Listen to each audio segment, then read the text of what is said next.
Hey everyone, welcome back to Feel English Podcast. I'm Anna. And I'm Jake. It's so good to have you here. Today, we're talking about something that sounds simple, but is actually really deep, learning to love yourself again. Yeah, and not in a selfish way. It's more like remembering who you are, being kind to yourself, and giving yourself credit for small things. Exactly. Sometimes we forget our own value because life gets so busy. We work, study, scroll on our phones, and suddenly, boom, we feel tired, lost, or just not enough. Totally. I think everyone feels that at some point. And actually, learning English or any new skill can be a small way to start loving yourself again. Oh, that's interesting. Why do you say that? Because when you learn, you're showing yourself patience. You're saying, hey, I'm worth investing time in. Even 10 minutes a day reminds you that you matter.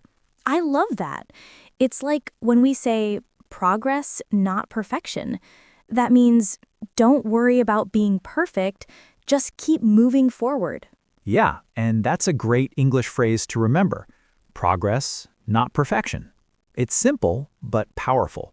You know, I used to be really hard on myself. When I made a mistake, I'd think, ugh, I'm so stupid. But I realized I'd never say that to a friend. So why say it to myself? That's such a good point. We often treat our friends with more kindness than we treat ourselves. So maybe the first step to self-love is noticing that, how you talk to yourself. Yeah. Even saying small things like, I'm doing my best, or it's okay, I'll try again tomorrow, can change the way you feel.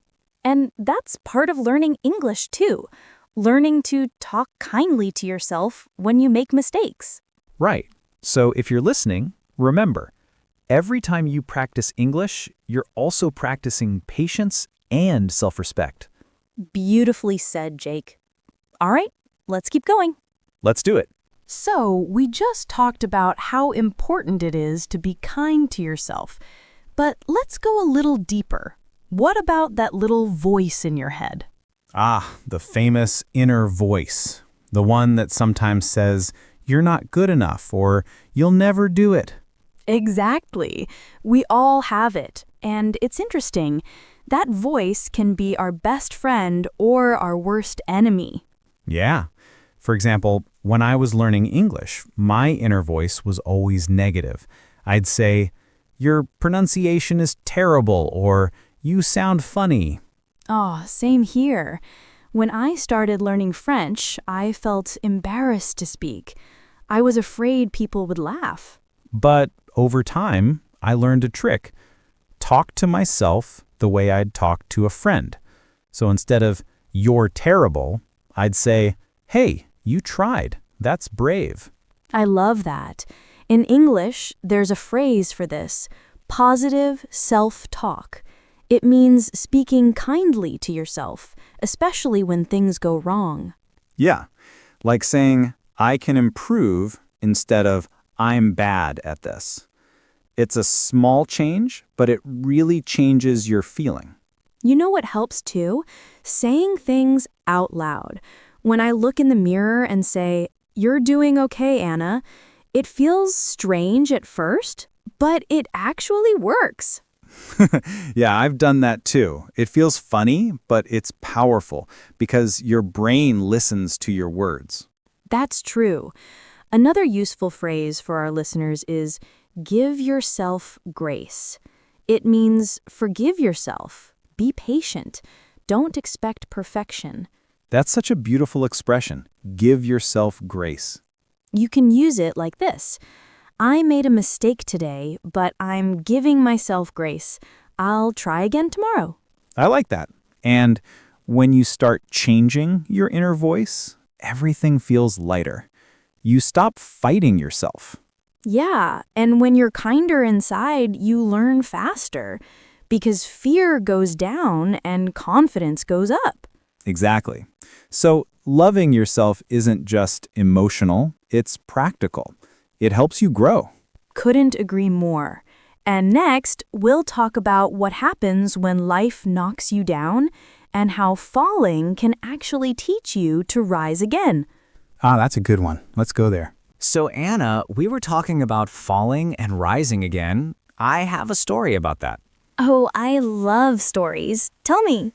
A few years ago, I applied for a job I really wanted. I went through 3 interviews, studied like crazy, and thought I had it. But then, I didn't get it. I felt like a total failure. Oh, I can imagine that. It's such a heavy feeling, like everything you did wasn't enough. Exactly. For weeks, I didn't want to try again. I kept thinking, maybe I'm just not good enough. I think everyone's been there. That moment when your confidence just disappears. Yeah, but one night, I remembered something my mom told me. You don't lose when you fall. You lose when you stop getting up. Wow, that's beautiful. So, what did you do after that? I started again, but slowly. I worked on my skills, learned new things, even started improving my English because I knew it would open more doors. That's such a strong move. You turned pain into progress. Yeah, it took time, but I began to see failure differently. It wasn't proof that I was bad. It was just feedback. That's such a healthy way to see it. There's a phrase for that, fail forward. It means using failure as a step, not a wall. Oh, I like that. Fail forward. So even when you fall, you're still moving toward something. Exactly. And honestly, I think that's part of loving yourself. Accepting that you'll fall sometimes, but trusting you'll get up. Yeah, because self-love isn't about being happy all the time. It's about not giving up on yourself when things go wrong. That's so true. I once failed a project at work and I cried all night. But the next morning, I told myself, okay, that happened. Now what can I learn from it? And that's the shift from I failed to I learned. Exactly. And when you think like that, you grow. You rise stronger. So to everyone listening, if you've fallen, it's okay. Just remember, standing back up is part of the journey. Absolutely. And in the next part, we'll talk about something that makes getting up easier, taking small, daily steps that build big change. Perfect. Let's get into it. So, Jake, last time we said that getting up after you fall is part of self-love. But how do you keep going after that? Good question. For me, it's all about small steps. You know the saying, little by little becomes a lot? Oh, I love that. It reminds me of learning English, too. Even 5 minutes a day can make a huge difference over time. Exactly. People often think they need to study for hours, but it's more important to stay consistent, like brushing your teeth, a small habit that keeps you healthy. Right. And those small things build confidence. You start feeling proud, not because you're perfect, but because you're showing up every day. Yeah, that's a good phrase. Show up for yourself. It means to keep trying, even when you don't feel like it. I love that. Show up for yourself. It's such a powerful idea. I remember during the pandemic, I was feeling really down. I didn't want to do anything. But I told myself, just do one thing today. Read one page or write one sentence. And that tiny step always made me feel better. That's such a great example. Sometimes we wait to feel motivated before we start, but actually, motivation comes after we take action. Yes, that's the secret. You act first and the energy follows. So maybe loving yourself is also about creating small, gentle routines, making tea, journaling, or practicing English for 10 minutes. Totally. Even saying, I'm proud I tried today is a kind of progress. There's a phrase I tell my students, tiny steps, big heart. It means you don't need to do everything perfectly. Just do it with love. That's beautiful. And honestly, that's what growth looks like. Small steps that build up slowly, like climbing a mountain one stone at a time. Yes, and every step counts. Even the smallest ones matter. Absolutely. And when you keep taking those steps, something amazing happens. You stop comparing yourself to others. Oh, yes, that's a big one. Comparison steals joy, doesn't it? Totally. Let's talk about that next. How to stop comparing and start connecting. Perfect. I think many listeners will relate to that.